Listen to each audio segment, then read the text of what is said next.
Hey everyone, it's Luke here from LTE Gaming and welcome back to the channel.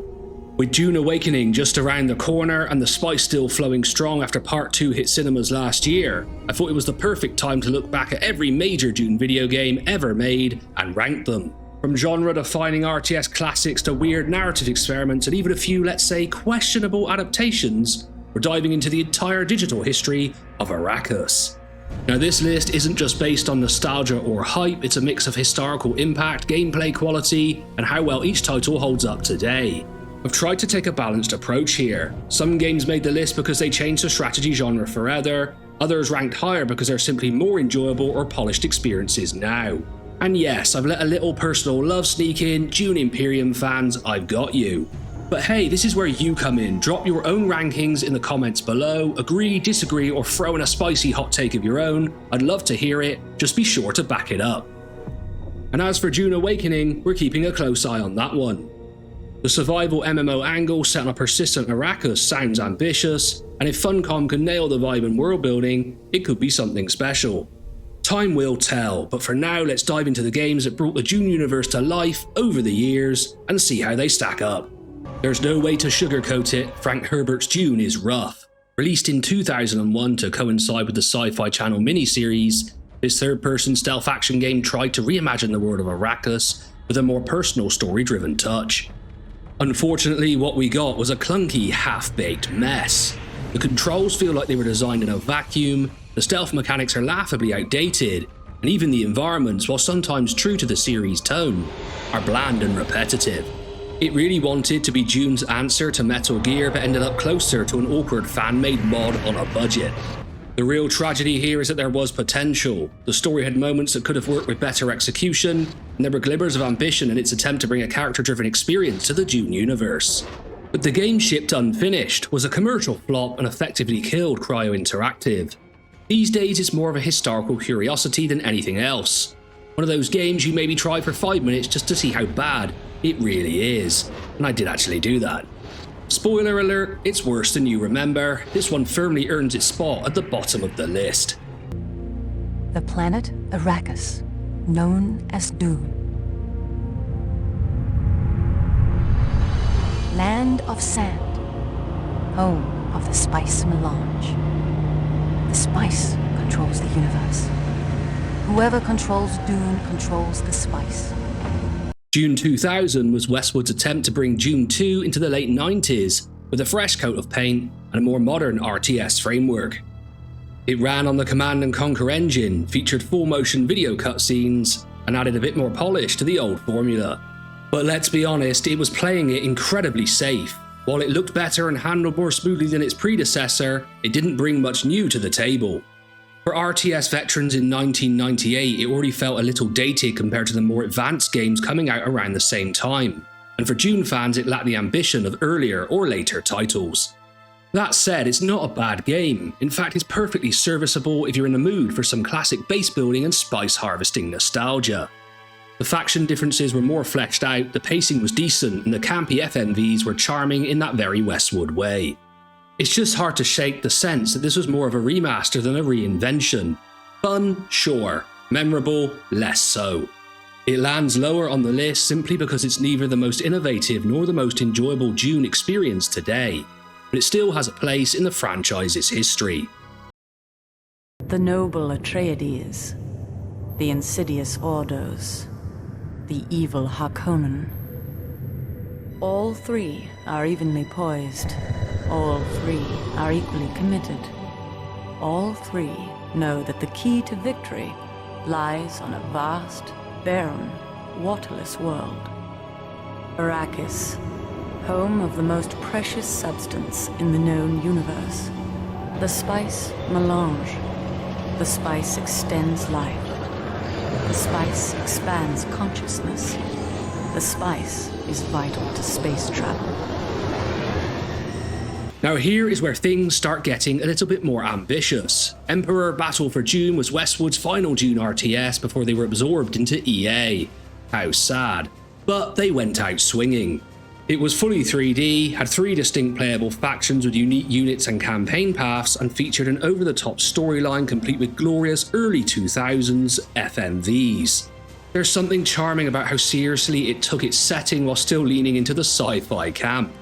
For a lot of strategy fans, the game was their last taste of Westwood's golden age, and there's a cult following that still defends it to this day.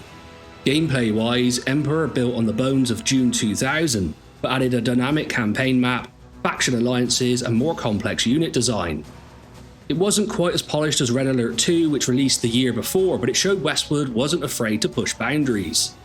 The full 3D presentation was a technical leap, even if the visuals haven't aged gracefully. It's not a flawless game, it's clunky in places and could have used more refinement, but it deserves respect for taking risks where Dune 2000 didn't. Definitely one of the more underappreciated entries in the Dune gaming saga.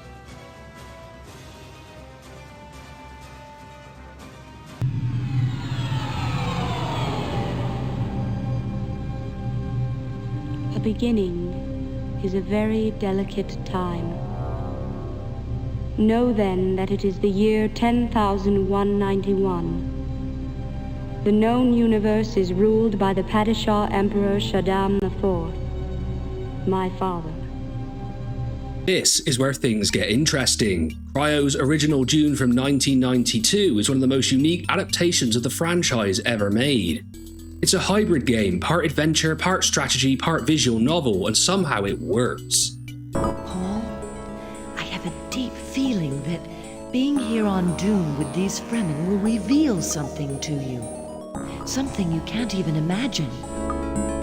The pixel art is striking, the soundtrack is unforgettable, and it nails the atmosphere of the books in a way no other game quite manages. It's weird, it's slow, but it's very Dune. You play as Paul Atreides, recruiting Fremen tribes, building up spice production, and gradually stepping into your role. The sleeper has awoken. What makes it so compelling is how committed it is to narrative and mood. The pacing might be a bit glacial for modern players, but there's something oddly hypnotic about its world. It doesn't follow the RTS formula the later games would cement, it does its own thing, and that earns it major points. Sure, the mechanics are dated and the strategy elements feel a little undercooked by today's standards, but as a full experience it still holds up surprisingly well.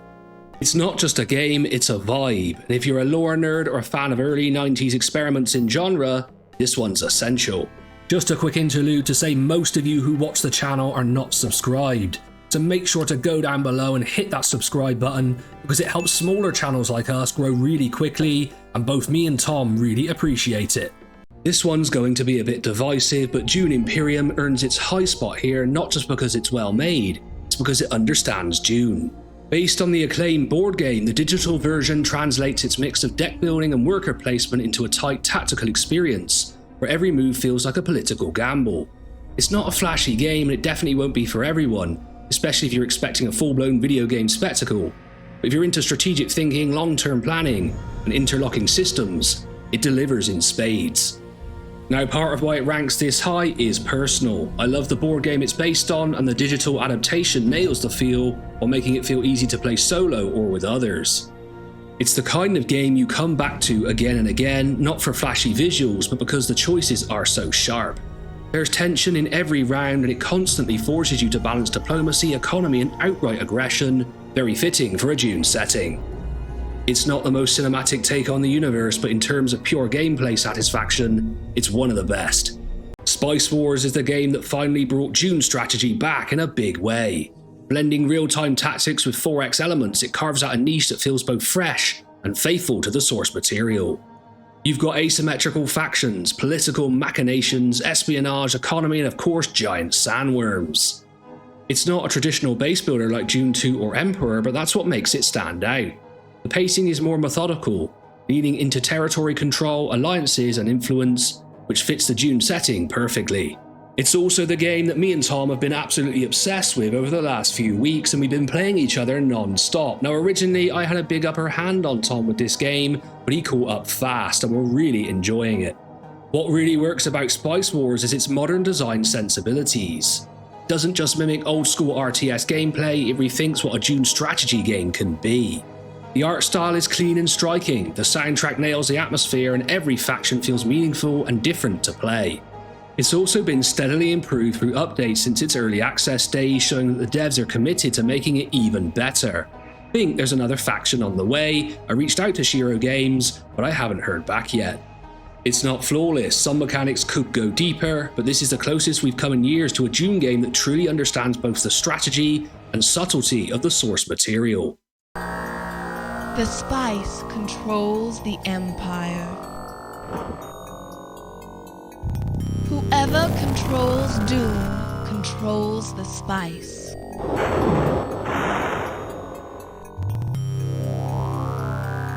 Here it is, the godfather of real-time strategy. Dune 2 didn't just put the Dune universe on the gaming map, it laid the groundwork for an entire genre. Base building, resource gathering, tech trees, unit queues, it all started here. Westwood Studios may have refined the formula with Command & Conquer, but Dune 2 was where they figured it out. It's easy to forget just how revolutionary this game was in 1992. There is nothing quite like commanding your own spice harvesting war machine across the deserts of Arrakis in real time. Now let's be clear, it's aged pretty rough. The controls are primitive, there's no drag select, and the pathfinding is hilariously bad. But despite all that, it still has a certain charm. The faction variety, the iconic sound effects, and the feeling of slowly expanding your reach across a hostile world, it all just works. From a historical perspective, it's an absolute legend, and that legacy is what earns it the top spot. You don't have to love playing it now to respect the spice it started flowing all those years ago. And there you have it, every Dune game ranked from sandworm-sized disasters to genre-defining legends. Whether you're here for nostalgia, the strategy, or just to argue in the comments, you know who you are. Thanks for watching. I really had a blast putting this one together and I hope that came across, and I'm genuinely curious, how would you rank them? Let me know down below, and don't be afraid to disagree, just bring your spice and your logic. If you're excited for Dune Awakening, stay tuned, we'll be covering it as soon as we get our hands on it. Until then, like, comment and subscribe, all that YouTube stuff. I've been Luke from LT Gaming, and I'll catch you on the next one.